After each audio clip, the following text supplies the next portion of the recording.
자, 별별 특강 제7강 2부 하도록 하겠습니다. 2부에는요, 안보 장사가 진부해진 이유와 안보 불감증이 지금 이 한국민들의 안보 불감증이 정말로 비정상적이다라는 이야기를 주로 하겠습니다. 자, 왜 이 안보 과잉이나 안보 장사 이런 소리들을 보수가 비판을 받고요. 요즘 10대, 20대, 30대, 40대, 심지어 50대까지도 이 안보 부분에 대한 보수 진영의 이야기들을 거부하고 있을까요? 이 부분에 대해서 그 원인을 저는 우리 보수 진영이 자각하지 않으면 매우 심각하다고 봅니다.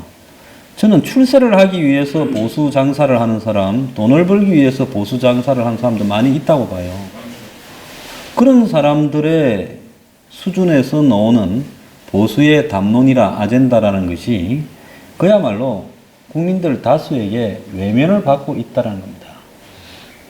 태극기 집회에 가서 박근혜 대통령을 지키면 나라의 안보가 지켜진다고 이야기하면 박수 받겠지만은요, 거기서 한 발 나와가지고 똑같은 소리를 했을 때 그것이 박수를 받을 수 있겠는가 하는 부분에 대해서요, 저는 정말로 우리가 심각하게 생각을 해봐야 된다는 겁니다.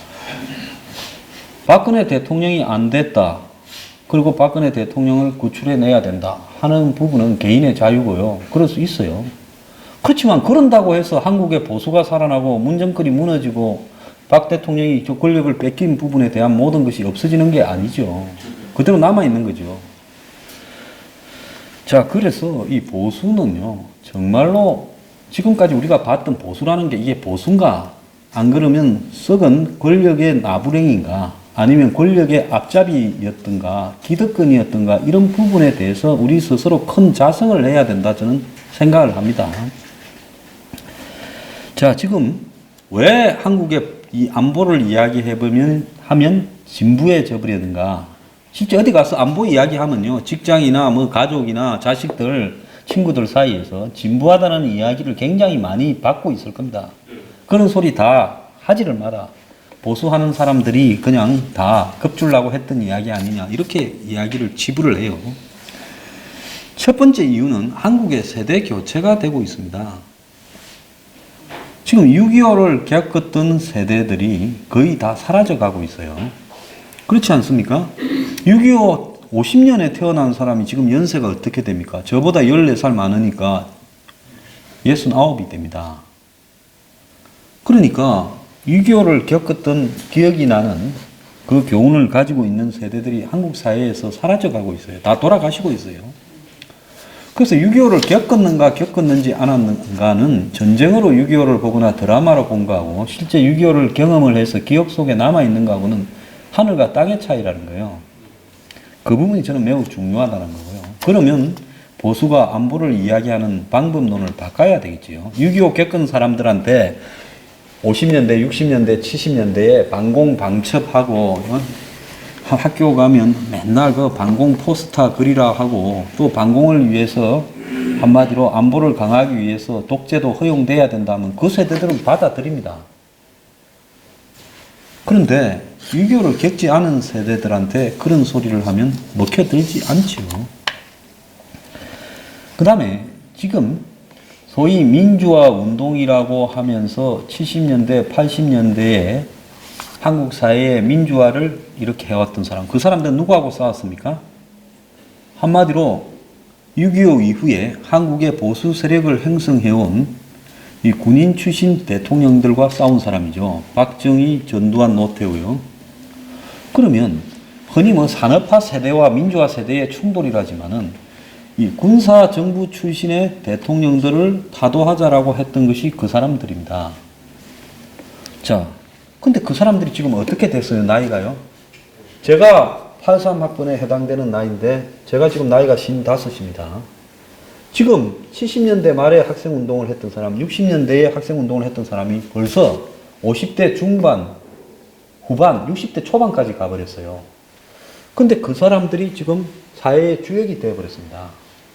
공부 잘해가지고 서울대 나와서, 연고대 나와서 판검사 했던 사람이 사회적 주역이 아니라 재벌 회사에 가가지고 산업화 시대에서 고위 간부까지 올라간 사람이 사회 주역이 아니라 권력은 누가 끌고 가요? 정권 잡아놓은 놈이 끌고 가는 겁니다. 권력의 생리는 간단해요. 제 아무리 삼성이 돈이 많아도 지금 꼼짝없이 깜빵에 있잖아요. 권력은요, 소수라도 국민을 선동하거나 속여서 정권을 잡아버리면 나머지 경제 권력이나 사회 문화 권력이나 군부 권력이나 검찰 권력이나 공무원 권력은 다 그 밑에 엎드리게 돼 있습니다. 그러면 이들 소수가요, 굉장히 파워풀하게 뭉쳐가지고 테크닉을 발휘하면서 국민을 홀려서라도 정권을 잡아버렸어요.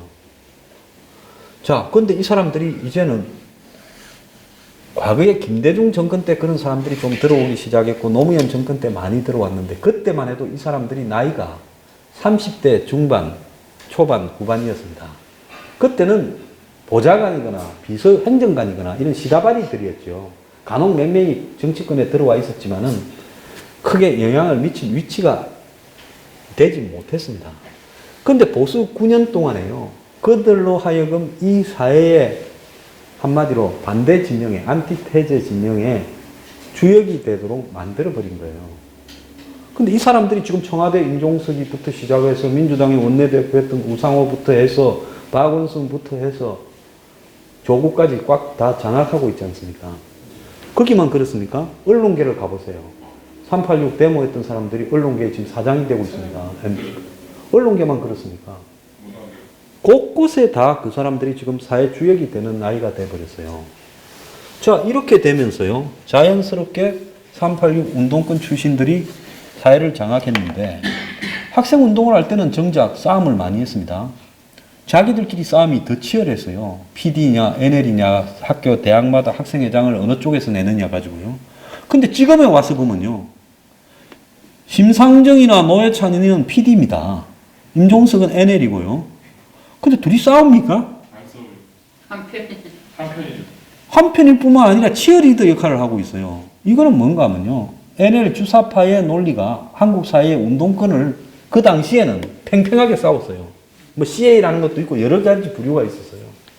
다 서로 죽도록 싸웠어요. 서로 원수보다 더 싸웠어요. 그리고 논리 싸움도 하고 이론 싸움도 하고요. 이제는 그런 게 없어져 버리고 전부 NL 주사파들이 지금 50대 세대에서는 장악을 해버렸고 나머지 학생운동을 했다는 사람은 거기 빌붙어서 사는 겁니다. 그럼 여기서 이야기하는, 저는 학생운동도 했고 사회운동도 했는데 왜 그 패거리에 안 들어갔냐고요?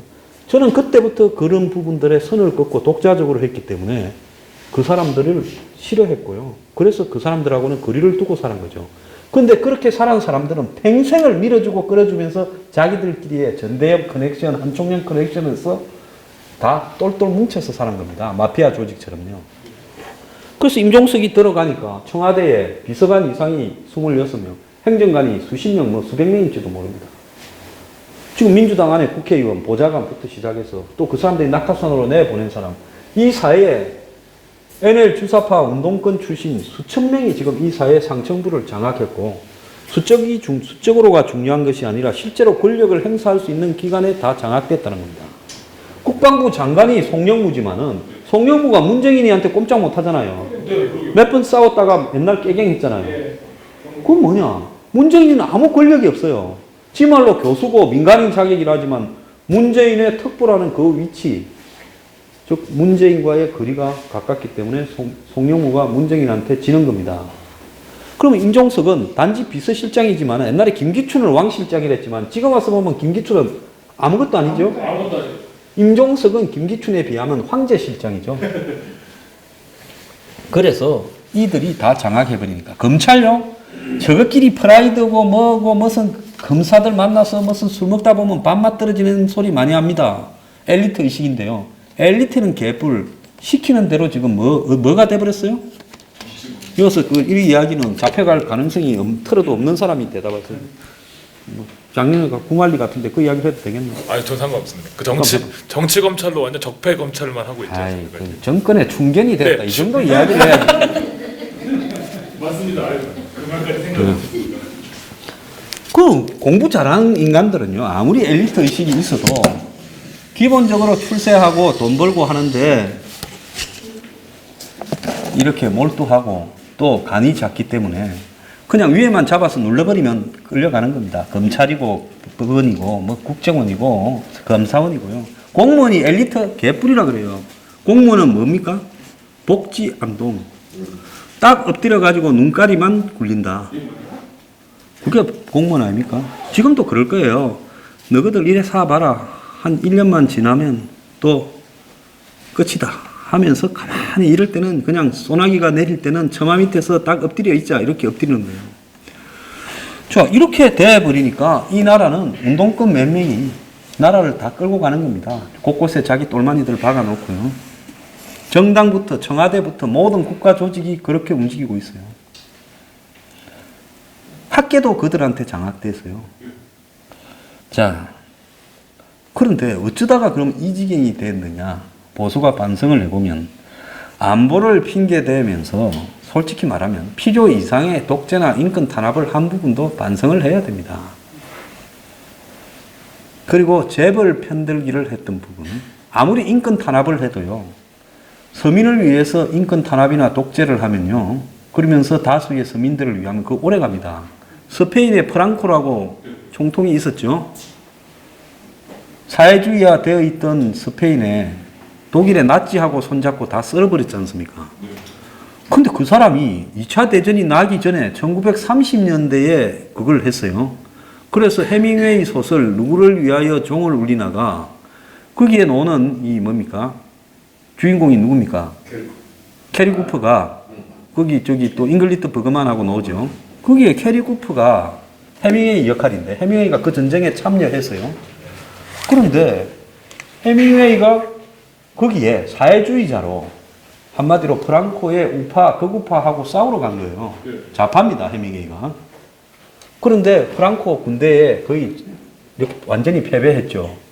1984를 쓴 조지 오웰도 그때 전쟁에 갔었어요. 그래서 유럽의 전 지식인이 좌파가 돼가 그 전쟁에 프랑코에 반대하는 사회주의자 정권을 지키겠다 갔지만 쿠데타를 일으킨 프랑코가 먹어버렸어요. 그런데 프랑코가 80년대까지 자연 수명으로 죽을 때까지 스페인에서 독재를 했어요. 그러면 스페인이 어떤 나라입니까?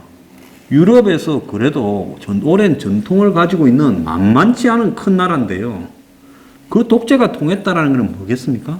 스페인 서민들의 삶이요, 굉장히 성장을 하고 프랑코가 죽고 나서 보니까 부패한 게 별로 없었어요. 그러니까 박정희 대통령보다 프랑코가 이 정치를 다스리는 기술은 훨씬 뛰어났던 겁니다. 그런데 왜 한국의 군부 정권들은 저렇게 저항에 시달리게 됐는가는 솔직히 말하면 기득권을 표를 들고 수구 기득권을 재벌들 키워주고 이러면서 불공정하게 국가를 운영하면서 다소 부패했던 측면이 있었던 것도 사실이에요. 또 이 말하면 댓글에 황장수 뭐 어쩌고 이럴 건데 그건 맞는 사실입니다. 자, 그리고요 또 하나는 뭔가 하면 경제적 빈곤층이 한국 사회에서 지금 보편화되고 있다는 것이 제가 전에 이 이야기를 하니까 또 저항이 많던데 지금 이념 문제보다 빈부 갈등 문제를 더 큰 걸로 생각한다라는 사람이 한국에 굉장히 많아져 버렸다는 겁니다. 그런 사람들 앞에서요 북한의 위협이라는 것은 별로 깊게 다가오지 않아요. 사회 전역에 빈곤의 보편화, 하향 평준화가 되어가고 있어요. 그러면 중산층이 많은 사회에서는 이 북한의 현재 이런 협박이나 이런 것들이 먹혀들지 않습니다. 근데 다수가 이 한국에서 살아가는 삶이 아주 고통스럽고 미래를 예측할 수 없어요. 지금 비트코인이니 로또에 열광하는 젊은이들이 난리 난 거는요. 미래가 없으니까 그냥 한 방으로 살다 안 되면 죽자 이런 생각으로 사니까 그런 거 알겠습니까? 그런 사람들 앞에요. 저들을 필요한 부분을 해결은 못 해주더라도 당장 간지러 주는 사람이 더 중요하지. 북한의 위협, 안보 주장하는 사람은 자기들 편을 들지 않는 사람이라고 생각하는 겁니다. 이 부분이 굉장히 중요한 부분이에요. 한국의 홍준표 식의 저런 어투와 행동의 보수요. 100년, 1000년을 해도 저거 집권 못합니다. 안 바꾸면요. 그 다음에요. 한국 내부의 종북, 친북, 좌파 진영이 굉장히 성장을 해버렸습니다. 이제 내놓고 내가 종북이다, 친북이다 하는 사람들이 마음대로 이야기를 하잖아요. 헌법 개헌 안에도 이 지금 국가보안법을 무력화시키는 찬양 고무죄를 없애자라는 조항이 들어가지 않습니까? 자, 이게 뭔가 하면요. 과거에 주사파 운동을 했던 학생들 중에 그들이 50대가 되면 사고가 바뀐 사람은 일부고요. 상당수는 살면서 그 생각을 간직하고 있다가 이제 정권이 이렇게 되니까 이제 그 사람들이 마치 자기들이 가졌던 생각이 옳았다고 생각을 합니다. 그런데 이 학생운동을 하면서요. 수많은 사람들이 정상적인 삶을 살기보다는 사회운동이니 뭐 노동운동이니 농민운동이니 문화단체니 이런 데 다 퍼졌어요. 그래서 영화판에도 지금 감독하거나 배우하는 사람 중에 그때 학생운동하다가 글로 간 사람들이 많아요. 곳곳에 이 사람들이 언론계부터 다 지금 리더급이 되면서요. 이제 자신들이 학생운동을 할 때 가졌던 그 생각을 세월의 이렇게 진화에 따라서 바꾸지 않고 그대로 화석이 된 공룡처럼 가지고 있다가 이제 속을 드러내는 겁니다. 과연 한국 사회에 지금 북한이 좋다, 북한의 방향이 옳다고 생각하는 사람이 몇 명쯤 될까요? 지금 국정원에 개혁위원장을 맡고 있는 정혜구라고 성공대 신학대학 교수도요. 지금 해방 이후에 북한의 방향이 옳았다고 주장하는 사람 아닙니까? 자, 공개적으로 그런 걸 학술이라는 이름 하에 이야기를 하는 겁니다. 국가가 정상이 되려면요, 반역죄를 신설해서요. 국가의 안위에 관련되어서 정면으로 반대되는 주장을 하는 사람은 국가 반역죄로 처벌해야 되는 겁니다.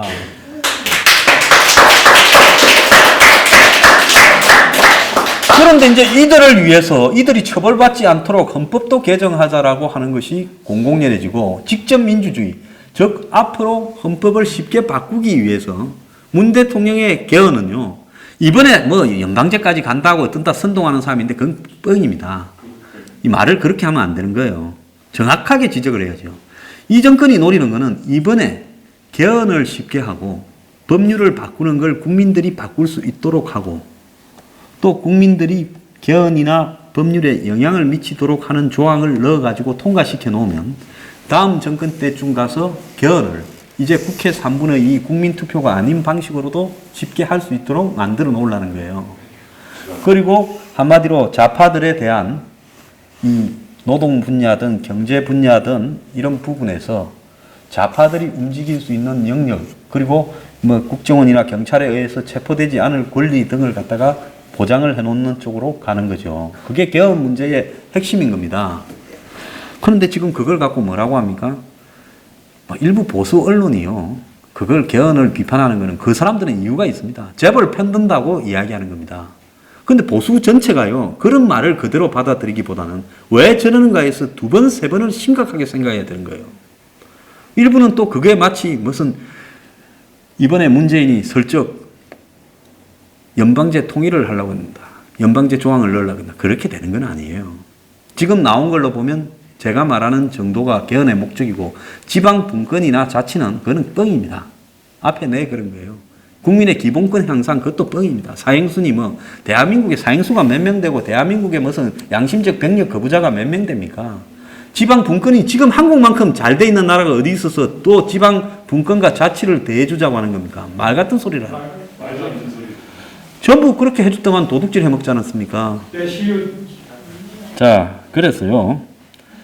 집권 세력 내에 한마디로 종북 좌파가 이제 정상으로 떳떳하게 등장을 해도 너 종북 좌파 주사파가 어떻게 청와대 비서실장을 하느냐고 논란도 되지 않아요. 한국당이 국회에서 시부랑거리다가 깨갱할 게 아니라 정상적인 정당 같으면 임종석은 비서실장이 안 된다. 임종석을 비서실장에 임명하면 우리는 국회를 보이콧하겠다 해야 되죠. 어떻게 직전까지 북한을 위해서 수검하던 수검꾼을 청와대 비서실장을 시킨다고 할 수가 있는 겁니까? 그러니까 저 당은 안 되는 거예요. 자, 힘을 합쳐요. 합쳐가지고 저들 평생 야당 해먹게 해주라고 하는 거예요. 자, 그리고 MB 박정권의 문제도 보통 심각한 게 아닙니다. 자, MB는요, 광우병이라는 말도 안 되는 사태에 대해서 정면으로 대응을 했어야지요. 데모를 100만 명이 하면, 10,000명이 하면 잡아가거나 예? 해산시키고 100만 명이 하면 무릎 꿇어야 됩니까? 1000만 명이 해도 불법은 불법이라고 해야죠. 그런데 청와대 뒷산에 올라가 가지고 아침 이슬 노래를 들으면서 눈물을 흘렸다고요? 그래 갖고 이제 쪼존하게 나중에 노무현 조사하고 뭐 이렇게 조사나 이렇게 하면서 겉으로는 뭐라고 했습니까? 그 조사하는 게 중요한 게 하나도 아니에요. 중도 실용 상생을 이야기했지 않습니까? 촛불 시위에 함 뒤고 난 다음에 아이고 내 우파 안 있으면 곤란하다. 우파 이거 힘도 없다. 그냥 중간쯤 서서 좌파도 조금씩 튀어주면서 그렇게 가자. 그래 정운차에 데려오고 어쩌고 하면서요. 입만 열면 중도 실용 상생을 이야기하지 않았습니까? 내 말 틀렸어요? MB가요. 이념을 위해서 했던 일이 뭐가 하나 있습니까? 아무것도 없어요. 지 먹은 거 안 걸리려고 하는 부분에는 노력을 많이 했죠. 자, 그래서 이념적 문제를 도외시하고 합리적인 중도 좌우파 흉내를 냈던 겁니다. 그래가 뉴라이트니 뭐니 하고 많이 갖다 놨는데 그 중에서요 쓸만한 놈 하나도 있습니까? 한마디로 주사파들한테 밀려가 주사파에서 36, 46밖에 안 되는 자들이 그냥 거기서는 출세를 못할 것 같으니까 하도 주사파가 많이 쌓였으니까 이제 이명박 되니까 여기는 보수라고 뭐가 없어요. 인연가도 없고 투쟁가도 없으니까 저 집에 있는 것보다는 이 집에 와서 한 자리 해먹는 게 낫겠다고 전향했다 하면서 온 것밖에 더 됩니까? 그래가 정권의 앞잡이나 만들어 놨지요. 자, 박통 과연 진정으로 이념적이었는가? 진정으로 이념적이었다면 국가의 동맹의 기본을 이해했어야 되는 거 아닌가 저는 생각합니다. 자, 그런데 박통이 한 것은 친중 그리고 반일이었죠. 아베를 개 닭 보듯이 했지 않습니까? 개는 닭을 쫓아가죠. 소 닭 보듯이 했죠. 그리고 냉미. 미국하고의 관계가 박통 때만큼 냉랭한 적이 없었습니다. 그래서 천안문 광장에 올라가서 인민해방군 사회를 받는 것이 역사적으로 어떤 의미인가를 이해하지 못했잖아요. 자, 일본군 자위대 행사에 가서 창설 기념 행사에 가서 박통이 사회를 하고 있으면 한국 사회에서 박통을 어떻게 하겠습니까? 난리 났겠죠. 그런데 일본하고 우리는 언제 싸웠어요? 본격적으로 전쟁을 한 것도 없어요. 소수의 한국 사람만 게릴라전을 벌였던 겁니다. 그리고 해방시키는데 한국이 총 들고 일본하고 싸워서 몰아내지도 않았어요. 그럼 네가 할래? 그런데 이 추임새는 적절하게 들어와야 돼요. 그런데 어디까지 했나 까먹었다. 자, 그런데 중국하고 우리는 언제까지 싸웠어요? 50년부터 53년까지 싸웠어요. 국군이 물경 3, 40만이 죽거나 부상을 입었고 미군이요. 적어도 한 10만 명 가량이 죽거나 부상이 있거나 실종됐습니다. 10만 명 이상이겠죠. 부상자까지 합친다면요. 그러면서 중공군의 개입 때문에 한국이 통일이 되지 못했고요. 지금까지 이 고통을 겪고 있습니다. 그리고 그 이후에도 북한 정권을 계속 도와줘서 초토화되었던 북한이 다시 일어서서 3대로 버티도록 중국이 봐주고 있어요. 자, 이 중국이 더 한국의 적입니까? 일본이 적입니까? 중공이죠. 나는 한국 사람이에요. 이 잘못된 민족주의 의식이라는 것이 이해가 가지 않는 사람이에요. 자, 그래서 박통은요, 이 동맹의 기본을 이해하지 못했다고 봅니다. 그런 배경에는요, 아버지 박정희 대통령이 일본군 이 장교를 했다라는 부분, 만주 사관학교를 나와서요, 그 부분에 대해서 지나치게 한마디로 의식을 해서 그리 됐다고 봅니다. 통진당 해산이나 국정교과서 문제가 이런 것들이 잘했다고 생각을 합니다만 국정교과서는 되지도 않았죠. 그런데 이걸 처음부터 원칙을 세워서 취임사에서부터 이야기를 하면서 체계적으로 예를 들어서 제대로 된 이념을 갖다가 정비하겠다. 그리고 포용할 수 있는 좌파 이념과 그럴 수 없는 이념을 구분 짓겠다라고 하면서 시종 일관 몰고 갔더라면요. 이렇게 안 됐죠. 그런데 지지율 떨어지면 필요에 따라서 이 이념 문제를 갖다가 수단으로 생각했지. 정말로 처음부터 고민을 했으면 진중을 했겠느냐. 전 그렇지 않습니다. 시진핑이 그냥 띄워주니까 붕 그냥 빠졌죠. 중국에 진출한 한국 대기업의 영향력도 있었을 거라고 봅니다. 그래서 스스로 무능해서 몰락했어요. 그래서 이런 종북 세상을 열어줬어요. 자, 이래서 지금 우리가 안보의 문제에 대해서 이야기를 하면 이게 설득력이 없어지는 겁니다. 이것뿐입니까? 보수 정권 들어서서 북한하고 거래하려고 숱한 시도들을 다 했죠. 좌파들도 하지만은 북한이 상대를 안 해줘서 그렇지 만나만 줬으면 보수 정권도 정권 바뀔 때마다 정상회담 했을 거예요. 그래서 한국에 보수치고 제대로 이념을 가진 정권이 하나라도 있었는가에 대해서 저는 전혀 이렇게 인정하지 않습니다. 문 정권은요, 자신의 이념에 매우 투철해요. 좌파 이념에 따라서 지금 나라를 개조시켜 가고 있지 않습니까? 그쪽 지지자 입장에서 보면 잘하는 거예요. 우리가 볼 때는 죽일 정권이지만은, 그렇게 봤을 때 보수 정권에서 과연 문재인만큼 잡아서 밀어붙여서 사회의 이념적인 문제를 정리하겠다고 나선 사람이 있었습니까? 자, 북한이 어떤 나라입니까? 북한의 실체에 대해서 우리가 잘 알아야 이 안보 불감증이 해소되는데요. 세계에서 가장 위험한 집단입니다. 과거의 007이요. 이 91년에 동구권이 몰락하기 전에는 소련하고 싸움이었죠. 그렇지 않습니까? 007에 보면 악당이 소련이나 이런 거였죠. 근데 소련이 몰락하고 나니까 007 어나더 데이에는 누가 적이었습니까? 북한이죠. 자, 지금 북한이 세계에서 007 영화처럼 가장 위험한 집단이 되었어요. 핵과 미사일을 가지고 전 세계를 위협하면서 돈을 뜯으려고 합니다. 3조 5천억을 들였다는데 이걸 지금 한국 시계 가치로 환산을 하면 35조도 더 되는 돈이에요. 북한의 입장에서는 전 재산을 틀어가지고 3대째 한마디로 핵과 ICBM을 만드는 뭐 하려고 이렇게 했습니까? 전 세계를 뜯어먹고 살고 한국도 먹어버리려고 그러는 거죠. 한국을 왜 먹으려고 그러겠어요? 여기 먹을 거 많잖아요. 한 개에 몇 조짜리 빌딩도 많고. 예? 그래서 한국을 먹으려고 하는 거죠. 돈이라고 봅니다. 본질은요. 무슨 민족의식, 통일, 무슨 통일은 무슨 뭐 우리의 손, 개뿔이라고 하십시오. 김정은이 저러는 건 돈 때문에 그러는 거예요. 저 칼을 뭐 때문에 해요? 돈 때문에 하는 겁니다.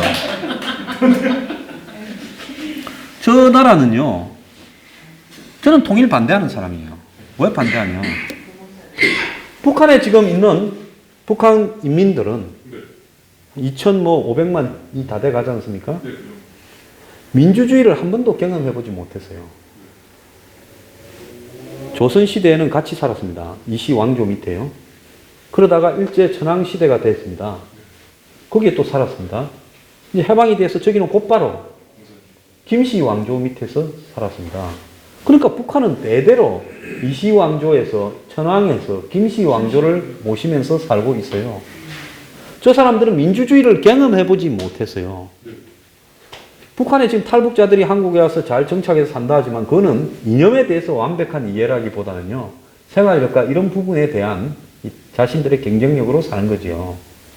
자, 민주주의를 한 번도 경험해보지 못한 사람들과 어느 날 갑자기 통일이 되어서 지금 우리는 민주주의 한다고 대통령도 촛불 들고 쫓아낸 나라 아닙니까? 세계에서 가장 극단적인 민주주의의 앞에 있죠. 네, 맞아요. 북한은요, 세계에서 최후까지 남은 왕조의 백성들입니다. 네. 이 두 사람들이 섞여서 살 수 있다고 보십니까? 못 살죠. 그거는요, 사고 구조가 기본적으로 다른 겁니다. 그러면 북한이 앞으로 김씨 왕조가 망하더라도요, 유엔이 관리하든지 중국이 차라리 관리를 좀 하다가요, 한 30년쯤 자본주의 훈련이 된 다음에, 그렇습니다. 그 다음에 서서히 합쳐가야 되는 거예요.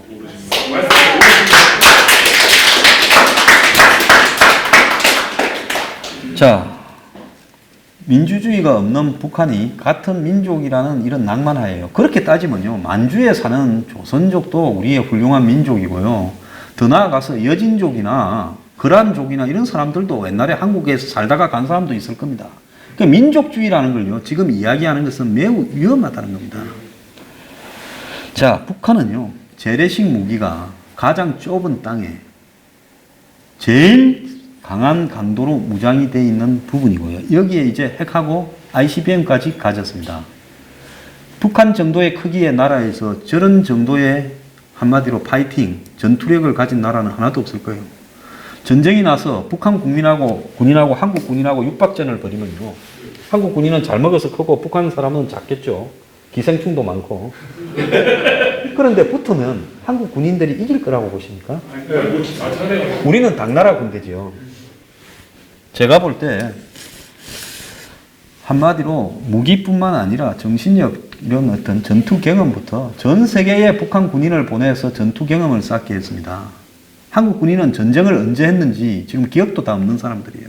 간첩 몇 명 내려와도 잡으려고 몇 달 동안 난리친 거 보셨죠? 잠수함 왔을 때. 자, 저런 나라입니다. 북한은 지금 세계 최강국 미국하고 세계 5위 안에 드는 경제대국 일본을 상대로 협박을 직접 하고 있습니다. 북한의 기본 목적은요. 단기간은 지금 돌아간 돈에 한 10배, 20배를 뽑아먹고 핵으로 평화협정을 맺은 다음에 한국이나 일본이 주로 돈을 내게 되겠죠. 미국은 돈 안 놓을 겁니다만. 장기적으로는 서서히 한국을 먹어버려가 미군을 철수시키고 한국을 먹어서 한국을 뜯어먹고 살자라는 겁니다. 기생충이 한마디로 숙주 몸에 붙어서 살면 평생 살겠지요. 북한 입장에서 봤을 때 지금 북한은 사마귀한테 기생충이 하나 붙어 있는 정도인데 한국에 붙으면 코끼리한테 붙는 거죠. 그러니까 한 김씨 왕조가 한 30대, 40대까지 가도 뜯어먹을 만큼 있다고 보는 거기 때문에 적화하려는 겁니다. 이념 때문에요. 무슨 공산주의, 북한이 공산주의입니까? 사회주의입니까? 이념? 민족? 웃기는 소리 하지 마. 자, 그런데 수단이 뭐냐? 평화협정인 겁니다. 지금 저는 한국 한에서 평화협정을 지금 문 정권이 용역을 줘서 다 준비해 놓고 있고 거기에 따르는 추진하는 데 따른 법적인 문제까지도 로펌에 의뢰해서 완료시켜 놓고 이제 평화협정이 국민들 입에서 자연스럽게 나오도록 언론이 자연스럽게 보도하도록 서명운동을 1000만 명을 벌여가고 있고 이제 시청 앞에서 평화협정 맺자고 수천 명이 모여서 집회도 하고 여기에 종교인이 이 골수 친북 좌파들은 뒤로 좀 빠지고요. 사드 반대니 이런 것만 하고 이제 종교인이 이런 사람들을 썩 앞에 넣어서 그걸 하고 있습니다. 지금 1000만 명 평화협정 서명을 하고 있죠. 자, 그런데 평화협정을 반대하다고 이야기를 하는 사람은 한국에서 제가 제일 많이 이야기할 거예요. 이 제가 할 일이 아닙니다. 솔직히 말하면 한국당이요. 다 총대를 메고 전체 보수 진영에다가 평화협정을 반대를 위한 안보 동맹을 맺자 하고 유승민이도 만나고 안철수도 만나고 홍준표가 했어요. 한마디로 평화협정을 문재인 정부가 끄집어내는 순간에 문정권 퇴진운동을 벌이고 국회는 전부 보이콧하겠다고 해야 되는 겁니다. 이번에 지자체 선거요. 이기는 방법 하나 있어요. 홍준표가 안철수, 유승민이 요즘 곤란하잖아요. 네. 내부에서 막 흔들리니까 둘이 만났어요. 우리 안보 동맹 맺자. 그리고 지자체 선거에서 후보 단일화 하자. 너네들 후보 다 내라. 우리도 다 내갖고 한 달쯤 뛴 다음에 이렇게 여론조사에서 높은 사람을 밀어주기로 하자. 단 우리가 지자체 선거는 안보 문제에 있어서 문정권을 우리가 한마디로 반대한다는 걸 조목조목 적어가지고 그래서 문정권에 임종석이 물러가라. 평화협정 반대한다. 어떻게 다 이야기를 해서 한미동맹을 굳건히 지키자. 국민 앞에 심판하라는 거죠. 그렇게 되면요. 이깁니다. 그런데 다 망해가는 집구석에서 저놈들 다 밀어내고 친박 밀어내고 올 데 갈 데 없는 유승민이 밑에서 사람 빼내고 또 무슨 안철수 지금 골로 보내고 이러면 남은 사람이 넷밖에 없으니 나는 대구에 지역구나 차지하고 있다가 나중에 대선 후보 돼서 문정권이 무너지면 자동빵으로 대통령 되는 거다. 나 홍준표 머리 안 들어가 봐도 이런 생각을 하고 있을 거라고 생각합니다. 자, 앞으로 우리가요, 적극적인 비용 부담이 국민 앞에 엄청나게 나올 거고, 그리고 이 네가티브한 비용 부담이 비가시적으로 엄청나게 발생할 거예요. 적극적으로 생길 거는 북한에다가 쳐발라야 될 돈이고, 우리가 눈에 보이지는 않지만 부담해야 될 돈은 뭔가 하면 미국이요. 한국에 대해서 한국이 지금 동맹에서 확실히 이탈해 가고 있다고 결론은 내렸습니다. 단계별로 한국에 대해서 경제 보복을 넣을 거예요. 저는 올해 한 해가 무사히 끝날지 매우 우려스럽습니다. 경제적인 부분에서요. 가계부채나 이런 여러 가지 부분에서요. 지금 한번 보십시오. 제이노믹스요. 사상 최악의 실업난이 부리고 있고 청년 실업률이 사상 최대고 국민의 삶의 질이 박근혜 정부 5년 평균보다도 더 나빠지고 있다. 분기별로. 그렇게 나오지 않았습니까? 자, 이렇다면 결국은 앞으로 미국발 경제 보복이 시작될 가능성도 있어요. 이 지경에 미국발 경제 보복을 맞게 되면 지금 환율요. 이런 식으로 더 떨어지면 감당 못하는데 이 정권이요. 환율을 방어를 해야 되는데 방어를 안 하고 있어요. 왜 안 하는 줄 아십니까? 국민소득 3만 불 만들라고. 지금 2007년에 2만 불에 가서 지금 11년째 3만 불이 못 되고 있어요. 그래서 이 정권은 원화가 강세가 되면 원으로 바꿔야 될 달러가 그렇게 많아지지 않습니까? 그러니까 자동으로 3만 불 되는 거예요. 그러면 그게 지금 수출 대기업들을 다 죽이고, 뭐 수출 대기업만 합니까? 중소기업도 죽이고, 수입이나 이 관광이나 이런 부분에는 역조를 엄청나게 낳게 되는데도 불구하고 의도적으로 방치를 함으로써 2018년에는 문정권의 업적이라면서 1인당 국민소득 3만 불을 넘겼다고. 지금 2,800~900불에서 왔다리 갔다리 하거든요. 환율만 이렇게 올라가면 환율만 5%만 올라가도 3만 불 넘어버릴 수 있어요. 그렇지 않습니까? 3만 불에 10%면 얼마입니까? 3,000불이고 5%면 1,500불이에요. 1,500불만 배나버리면 그래서 지금 이 환율로 연말까지 가면 3만 불 넘겼다고 주장할 겁니다. 그러면서 최저임금 이런 건 이야기는 좀 이따 합시다. 그러면서 지금 3% 성장. 다 하면 3%가 될 수 있겠죠. 억지로 끼워 맞추면요. 문제는 뭔가 하면 일부 빼놓고 나머지는 다 죽어버리는데 반도체 빼놓고는 그게 3%가 무슨 의미가 있겠습니까? 자, 이 사람들은 지금 미국으로부터 날라올 경제 보복은 걱정하지 않고 지금 이걸 하려고 하고 있어요. 자, 최종적으로는 제가 볼 때 북한 문제를 풀어가는 과정에서 한국 정권과 미국 정권이 굉장히 충돌을 하게 될 겁니다. 한미 연합 군사 훈련의 연기 축소 중단 문제부터 시작을 해서요. 그렇게 되면 이 동맹 관계를 유지할 필요가 있냐라는 미국 쪽의 지금 불만들, 이게 동맹이냐 과연 하는 불만들이 가시화되기 시작하면서 한미 관계가 파탄 지경으로 갈 수도 있어요. 자, 그런데 문 정권은 자신들이 성공할 거라고 생각하는데 그 내용을 보면 친북 정권이 계속해서 연이어 집권할 수 있다고 보는 겁니다. 그래서 지금 다음 정권을 생각하고 있어요. 지금 들리는 소리로는 임종석이 박원순을 만나서 서울시장 나오지 마라 그러고 무슨 김경수 의원이 박원순이 보고 경남지사는 박원순이 안 시키겠다. 다음은 저가 된다고 생각하고 서울시장 한 사람이 다음 대통령이 될 가능성이 많으니까 제가 하려고 하는 거죠. 자, 그래서 헌법도 개정하고 이러면서 자신들을 위한 자기 지지층을 전부 다지고 있는 거예요. 지지층 한 20%만 다져놓으면 지지층의 끈앞풀부터 시작해서 아무 생각이 없는 국민들에서 40%는 얻는다 이래 보는 겁니다. 자, 그리고 이제 이번에 개헌을 하고 개헌을 쉽게 만들어 놓는 개헌을 하는 거예요. 그래서 다음 정권에 자기들이 집권했을 때는 이제는 본격적인 연방제 개헌을 할 가능성이 있어요. 그리고 이제 친중국, 반미를 띠면서 친중국으로 해서 중화권에 편입되려고 하겠죠. 그래서 미국을 축출하고 본격적인 한마디로 반일 친중 국가를 만들려고 생각을 하고 있을 겁니다. 그러면서 미국하고 깨지는 계기를 전시작전권 이항으로 잡을 수 있겠죠. 북한하고의 관계가 조금만 진전이 되면 이 사람들은 미국이 반대해도 전시작전권 이항을 강제적으로 하려고 들 가능성이 있다고 봅니다.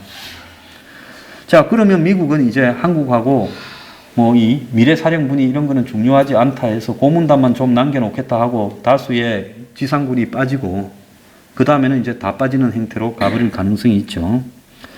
그래서 지금 돌아가는 걸 보면 미국만 빠지면 한국의 국민들의 의식 상태, 전쟁 날 가능성이 세계에서 제일 낮다라고 주장하는 이 의식 상태로 보면 보드 피플이 되는 것도 남의 일이 아니다라는 겁니다. 그래서 지구상의 10위권의 경제 대국이 어찌 하다가 100위도 넘는 북한한테 저렇게 먹혀버릴 지경까지 가고 있냐라는 부분에서는요. 국가의 존립은 경제력이 좌우하는 것도 아니고 부가 좌우하는 것도 아니고 의지나 사상, 철학이 좌우하는 겁니다. 근데 한국은 의지나 사상, 철학이 빈곤하다는 거예요.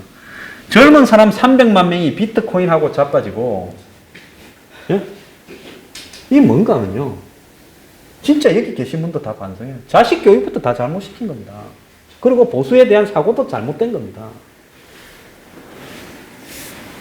그리고요, 간과하고 있는 게 지정학적인 요인을 갖다가 굉장히 간과하고 있어요. 한국이 중국 옆에 붙어 산다라는 거는요, 항상 한국의 존립이 위험하다는 거예요. 역사상 지금만큼 한국이 중국으로부터 떨어져 있었던 적이 있었나요? 한국은 중국하고 가까이 하면 무조건 속국되는 겁니다. 그러잖아요. 조선, 청나라, 명나라, 왕조만 바꿨지 그 밑에 숙이고 살았지 않습니까? 고려, 원나라, 한때는 거란한테도 숙였어요. 신라, 당나라. 역사상으로요, 한국이 삼국시대 때나 중국하고 한판 떴지 그 뒤로 싸움 제대로 한 번 한 적이 있어요? 도망가기 바빴지요. 고려 무인정권도 항복해버렸지 않습니까? 그래서 이런 지정학적인 한국의 현실에 대해서 국민들 다수가 아무 생각이 없는 거예요. 그 다음엔 사회 상류층이나 지도층, 오피니언 리더라고 부르는 사람들이 강남 좌파화되고 있다는 겁니다. 다 기회주의적이에요. 지금 문재인이 강남 집값을 방치하지 않습니까? 자기야 양산에 대골 같은 집이 있는데 뭐 집값 오르든가 말든가 집값 올라서 사회 지도층들이 문정권 잘한다고 박수치면 얼마나 좋겠어요. 노무현 정부는 그랬잖아요. 자, 그 사람들 노무현 욕했지만 속으로는 노무현 덕받다 생각하는 사람들입니다. 강남에 사는 잘나는 분들부터 시작해서 한국 사회에 좋은 직업을 가진 대다수의 사람들이요. 지금 벌어지고 있는 부분에 대해서 다 침묵하잖아요.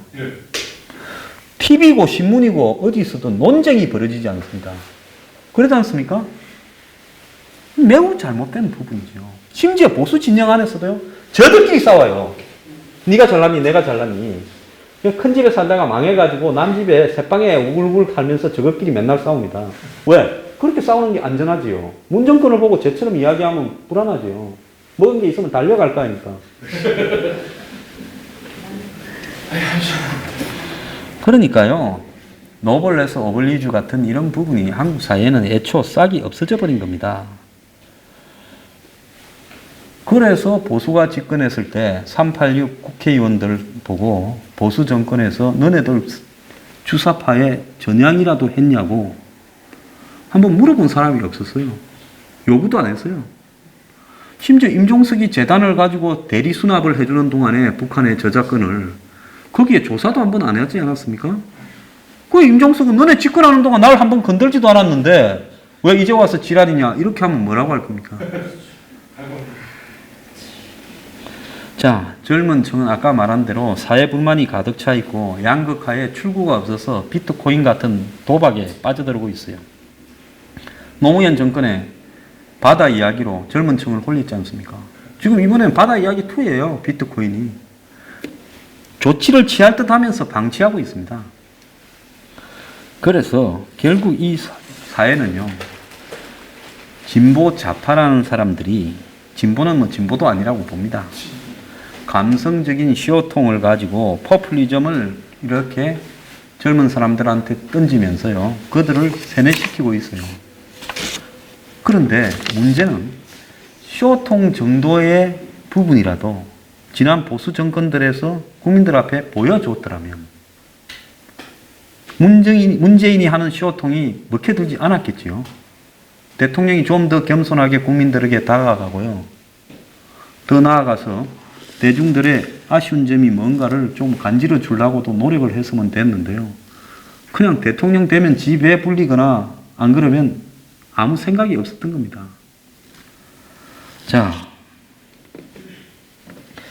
그런데 이렇다고 해서 젊은 사람들이나 아무 생각이 없는 국민들이 문정권의 안보 문제까지 동조를 하면 문정권이 던지는 다른 무슨 뭐 문재인 케어라든지 최저임금이라든지 무슨 비정규직 정규직화라든지 이런 데 동조하면서 쏘을 수는 있다고 봅니다. 그런데 안보 문제까지 쏘가가지고 동조를 하게 되면 이거는 정말로 심각한 건데요. 그런데 문재인을 지지하는 사람은 자동으로 문재인의 다른 문제도 지지하면서 안보 문제도 지지하는 쪽으로 지금 패키지로 가고 있어요.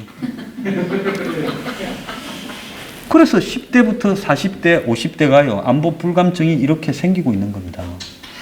국민이 지지하는데 70%다. 보수는요. 허구한 날 저 여론조사 거짓이다라고 이야기를 하지만은 70%까지는 아니더라도 상당한 부분은 사실일 가능성이 있다는 걸 인정해야 돼요.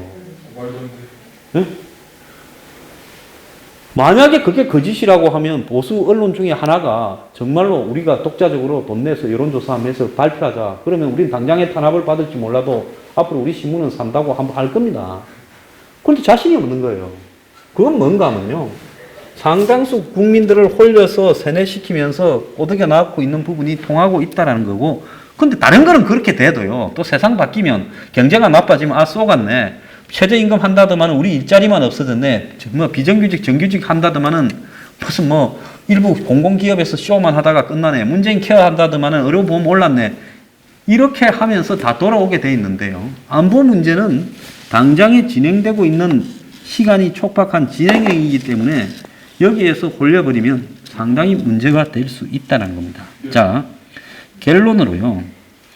지금 오늘날 국민들의 안보 불감증이 이토록 만연한 데에는 한국 사회 지도층의 기회주의와 젊은 층의 사회 불만, 그리고 이미 기성세대가 된 386들이 과거에 자신들의 이 대학 시절에 대한 낭만적인 향수, 그리고 막연한 진보와 좌파를, 종북 좌파를 구별하지 못하는 이런 기대 등이 모여가지고요. 북한의 실체를 왜곡시키면서 국민들에게 알려가는 바람에 지금 국민들의 집단 안보 불감증이 생겨버렸다는 겁니다. 아, 그런데 제가 만날 비관적인 이야기만 한다는데요. 저는 진짜로 제가 적화된다, 그리고 한국이 망한다고 생각하면 이런 말 절대 안 하죠. 저부터 보트를 하나 사죠. 재산 다 틀어서. 그리고 매일 보트 운전 자격증을 배우겠죠. 아니면 진짜 좀 무리해서 경비행기라도 하나 사놓고 은행에 대출을 받아서 망해버리면 타고 도망가버리면 빚은 안 갚아도 될 거 아니에요. 근데 여기서 제 말을 듣고 계시는 여러분들도 아까 저보고 쉬는 시간에 정말 망할 것 같아 어쩐다 하지만 집 팔았습니까? 안 팔았어요. 금으로 바꿨습니까? 달러 바꿨습니까? 안 바꿔요. 그건 뭔가 하면요. 아무리 세상이 그래도 그렇게는 가지 않을 거라는 막연한 자기 내부에 심리가 있는 겁니다. 저도 있어요. 저는 망하면 안 망한다 봅니다. 왜? 한국의 안보가 망하기 전에 정권이 먼저 망할 거라고 보고 있습니다. 이 정권이요, 정말로 안보도 왼쪽으로 몰고 가면서 경제도 살리면요, 이들은 사람이 아니고 신입니다.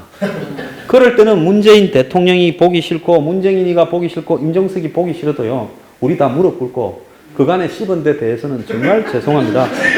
살려주십시오. 다시는 씹지 않고, 정권을 낙하수가 되겠습니다. 해야 돼요, 우리 다. 여기 온 분들도 다 카메라 찍혀서요. 나중에 큰일 날 수 있어요. 나만 그런 게 아니야. 그런데 그렇게 신이 일리가 없습니다. 사람이 신이 되는 것은 거의 불가능해요. 다 자기 미천이 드러나게 돼 있고 수준만큼 가는 겁니다. 자, 하나만 물어봅시다. 손들으라고 하겠습니다. 이 정권이 수준이 상당히 모든 분야에서 있다고 생각하는 분이 있으면 손들어 보십시오. 한 분. 이 정권이 그럴 수준은 도저히 안 된다고 생각하는 분들은 손들어 보십시오. 그러니까 한 분 빼놓고는 다 수준이 안 된다고 보지 않습니까? 그러니까요. 경제를 살리는 데는 굉장히 테크닉이 필요합니다. 최저임금 만 원을 지향할 것이냐, 일자리를 늘려야 될 것이냐 선택해야 되는 거예요. 두 개가 동시에 안 되는 거예요. 자, 비정규직을 정규직으로 늘리는 부분에 대해서요. 이것이 공기업에 몇 개 빼고 될 수 있는가에 다 될 수 있대. 그건 될 수 없는 겁니다. 이름만 정규직이라도 그놈은 받는 월급이나 이런 건 다 비정규직이에요. 그래서 이런 거는 하려고 한다고 될 수가 없는 겁니다. 의료보험을 올려가지고, 의료보험을 전부 비급여를 급여화해줘서 올리지 않고 가는 게 가능하냐? 안 됩니다. 그래서 이걸 진짜로 밀고 가면요. 내년부터 의료보험 폭탄을 맞기 시작할 겁니다. 지금 일자리, 지금 작년 3분기 내용으로 보면 일자리가 최악이라고 해요. 그런 3분기면 9월달까지입니다. 자, 최저임금 이 효과가요. 한 6개월쯤 지나서 일자리가 어떻게 됐는지 한번 물어보십시오. 수십만 명이 일자리를 잃었을 겁니다. 그렇게 될 수 없는 겁니다. 그렇기 때문에 불가능한 일을 될 것처럼 도전하다가 막 벌려놨다가 수습이 안 돼서 무너진 정권이 하나 있죠. 노무현 정권 아닙니까? 이 정권의 최후는요, 거기하고 똑같은데, 그때보다 더 세게 밀었기 때문에 망하는 속도도 더 빠를 거라고 봐요. 그래서요, 사람이요, 자기 신념과 철학이 없기 때문에 불안한 겁니다. 저는요, 내 신념과 철학이 있기 때문에 이 정권이 아무리 전성기라도 전혀 불안하지 않아요. 노무현 정권 때는 제가 철학이 좀 없었어요. 저는 반노를 엄청 했지요. 그래서 집에서 좀 부들부들 떨기도 했습니다. 자살을 해버릴까. 근데 지금은요, 이 철학이 생겼어요. 절대로 너희들 배로 북한 문제가 풀리지 않을 거다. 된통 당하고 깨지고 항복할 거다. 경제가 절대로 풀리지 않을 거다. 안보 경제만 안 돌아가 보십시오. 버틸 수 있겠습니까? 지금 이 찬양을 하는 사람들이 좀 있으면 촛불 들어봤잖아요. 고기도 먹어본 놈이 한 번 더 잘 먹고, 중이 고기 맛을 보면 담을 넘어간다지 않습니까? 그러니까 저들 뜻대로 안 되면요, 이제 누구 물러가라고 촛불 들어요? 그래서요, 걱정할 필요 없다는 겁니다. 이거는요, 대중의 집단 지성이라는 거는 대중이 발달을 해서 생기는 게 아니라 내 배가 고프고 나라 꼬라지가 무너져 가면 위기감을 느끼면서 자연스럽게 집단 지성이 본능으로 형성되는 겁니다. 학습을 의해서 한국 사람들이 사람 되기는 틀렸다고 봐요. 학습은 안 합니다. 그런데 학습이 아니라 짐승은 본능이잖아요. 저는 한국 사람들이 짐승적 본능에 의해서 또 이 정권을 향해서 촛불 들 날이 멀지 않았다고 확신을 해요. 만약에 그러지 않고 이 정권이 정말로 잘해서 다 성공하면요, 우리는 저항하지 말고 정말로 청와대 앞에 가서 다 무릎을 꿇고 100일 동안 머리를 땅에 찧으면서 정말로 문재인이 폐하를 욕되게 해서 우리 목을 쳐 주십시오 하고. 저는 만약에 그런 시절이 오면 진짜로 그래 할 겁니다. 그러니까 안심은 하되요. 주변에 그래도 이렇게 우리가 비 안 오나 하면 기우제나 지내고, 인디안이 기우제를 지내면 비가 온다. 왜 옵니까? 영화에 나왔죠? 비가 올 때까지. 그러니까 그럴 게 아니라 그래도 나중에 우리가 뭘 해서 이 정권이 한마디로 망조가 들었다라고 할 만한 노력은 해야 될 거 아닙니까? 그러면 생색도 나지요. 그래서 열심히요, 주변에 가족에부터 전파하고요. 이게 야당이 잘해서 이 정권이 절대 안 무너집니다. 진짜 저 사람들이 잘하려고 한다면요, 이번 지자체 선거에 안보 동맹을 맺어야 됩니다. 근데 그렇게 할 리가 없지요. 같이 죽으려고 할 겁니다, 서로. 니 잘 되는 꼴은 못 보겠다. 니 죽고 내 죽자고 할 거예요. 그러면 내가 2등만 하면 3등이 니가 죽으니까 나는 2등만 하면 된다, 이럴 거예요. 그래서 저거 기대하는 게 아니라 문 정권이 정말로 야당이 잘해서, 제가 이 일부 태극기 지지자들 중에 하는 말들 중에 제일 싫은 게요, 야당의 선동에 의해서 정권이 넘어졌다. 야당이 뭐 힘이 있습니까?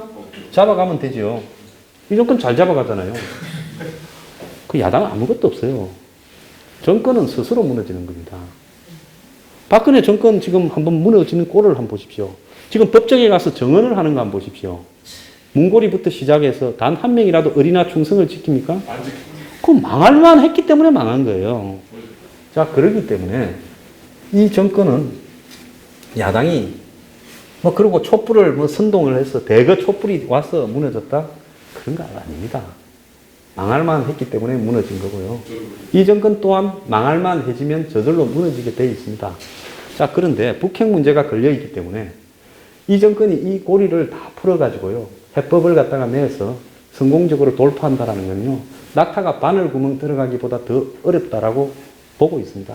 그렇기 때문에 걱정하지 마시고요. 이 정권이 경제를 성공시켜요. 이것도 낙타가 바늘구멍. 낙타가 아니다. 코끼리가 바늘구멍 들어가는 거예요. 자, 그러니까 걱정하지 마시고요. 차분하게 이 신념을 가지고요. 자기 할 일을 해야 되는 겁니다. 오늘 나와주셔서 감사합니다.